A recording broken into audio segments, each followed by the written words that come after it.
ओम श्री परमात्मने नमः।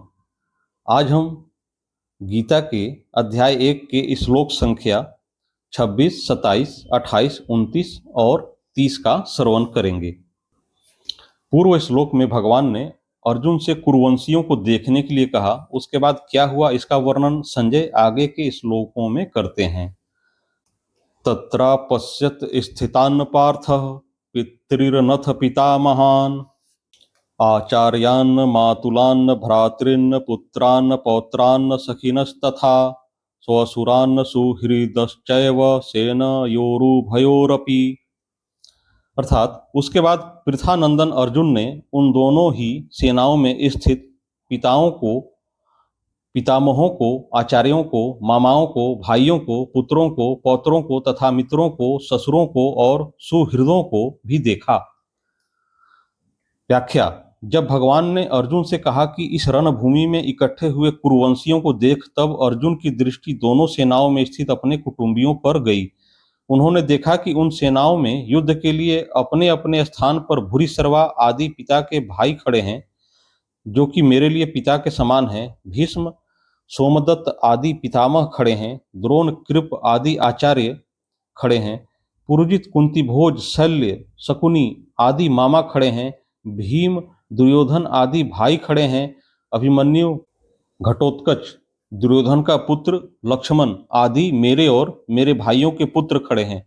लक्ष्मण आदि के पुत्र खड़े हैं, जो कि मेरे पौत्र हैं। दुर्योधन के अश्वत्थामा आदि मित्र खड़े हैं और ऐसे ही अपने पक्ष के मित्र भी खड़े हैं। द्रुपद, सैव्य आदि ससुर खड़े हैं। बिना किसी हेतु के अपने अपने पक्ष का हित चाहने वाले सात्विकी, कृतवर्मा आदि सुहृद भी खड़े हैं। संबंध। अपने सब कुटुंबियों को देखने के बाद अर्जुन ने क्या किया, इसको आगे के श्लोक में कहते हैं। तान्न समीक्ष्य स कौन्तेयः सर्वान् बन्धूनवस्थितान् कृपया परयाविष्टो विषिदन्निदम ब्रवीत। अर्थात अपनी अपनी जगह पर स्थित उन संपूर्ण बांधवों को देखकर वे कुंती नंदन अर्जुन अत्यंत कायरता से युक्त होकर विषाद करते हुए ऐसा बोले। व्याख्या। पूर्व के श्लोक के अनुसार अर्जुन जिनको देख चुके हैं, उनके अतिरिक्त अर्जुन ने बाहलिक आदि प्रतिपितामह, धृष्टद्युम्न, शिखंडी, सुरथ आदि साले, जयद्रथ आदि बहनोई तथा अन्य कई संबंधियों को दोनों सेनाओं में स्थित देखा।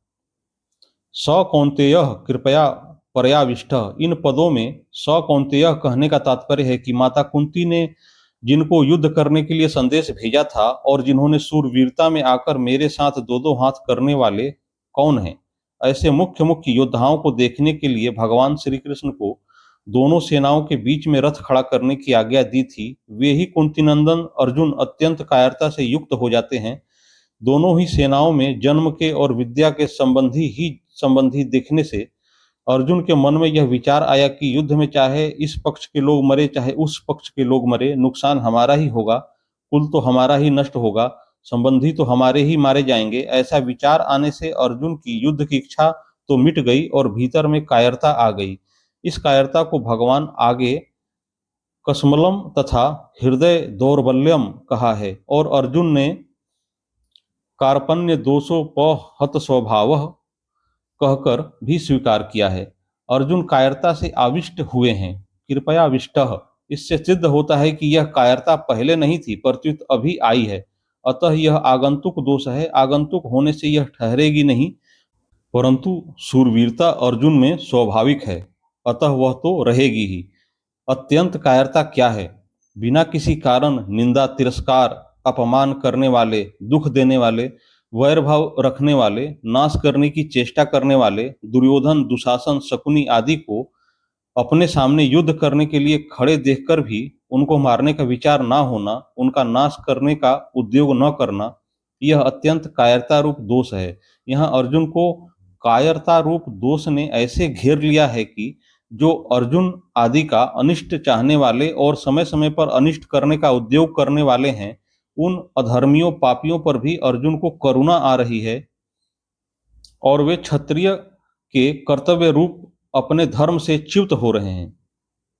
युद्ध के परिणाम में कुटुंब की, कुल की, देश की क्या दशा होगी, इसको लेकर अर्जुन बहुत दुखी हो रहे हैं और उस अवस्था में वे ये वचन बोलते हैं जिसका वर्णन आगे के श्लोक में किया गया है। अर्जुन उवाच दृष्टवेमं स्वजनं कृष्ण युत्सुं समुपस्थितं सीदन्ति मम गत्राणि मुखं च परिशुष्यति वेपथुश्च शरीरे मे रोमहर्षश्च जायते गाण्डीवम् अस्त्रं मसते हस्तात्वक्चैव परिदह्यते न च शक्नोम्यवस्थातुं भ्रमतीव च मे मनः।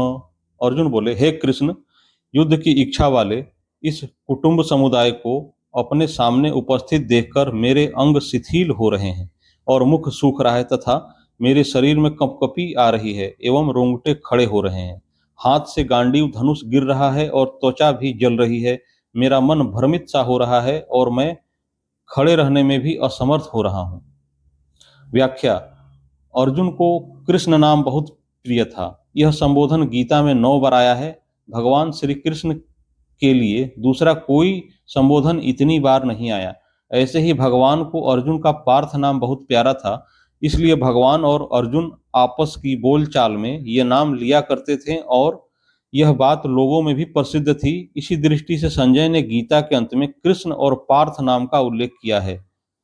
यत्र योगेश्वरः कृष्णो यत्र पार्थो धनुर्धरः। धृतराष्ट्र ने पहले समवेता युत्सवः कहा था और यहाँ अर्जुन ने भी युत्सुम समुपस्थितम कहा है, परंतु दोनों की दृष्टियों में बड़ा अंतर है। धृतराष्ट्र की दृष्टि में तो दुर्योधन आदि मेरे पुत्र हैं और युधिष्ठिर आदि पांडु के पुत्र हैं, ऐसा भेद है। अतः धृतराष्ट्र ने वहां मामकाह और पांडवाह कहा है, परंतु अर्जुन की दृष्टि में यह भेद नहीं है। अतः अर्जुन ने यहाँ स्वजनम कहा है, जिसमें दोनों पक्ष के लोग आ जाते हैं।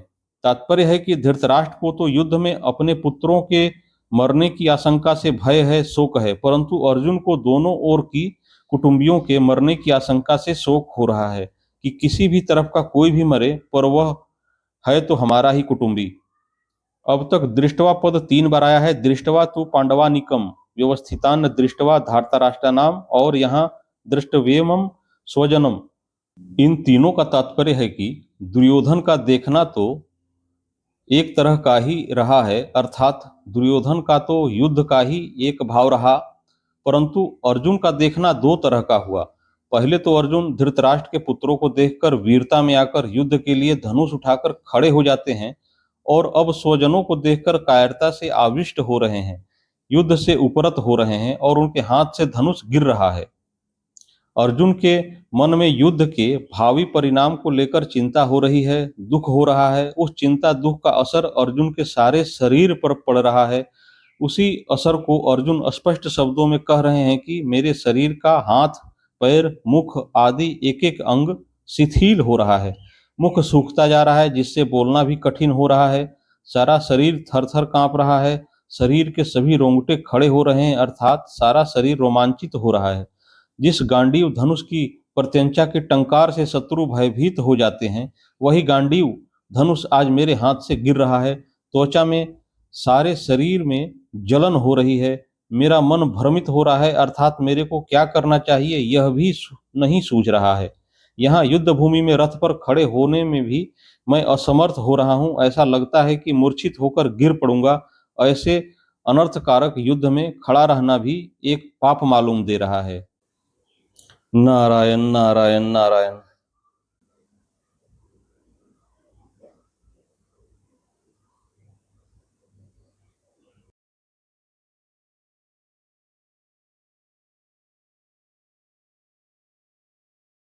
ओम श्री परमात्मने नमः। अगली वीडियो में गीता के क्रमशः श्लोकों का श्रवण करेंगे।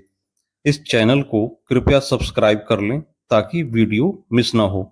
आप सभी को प्रणाम।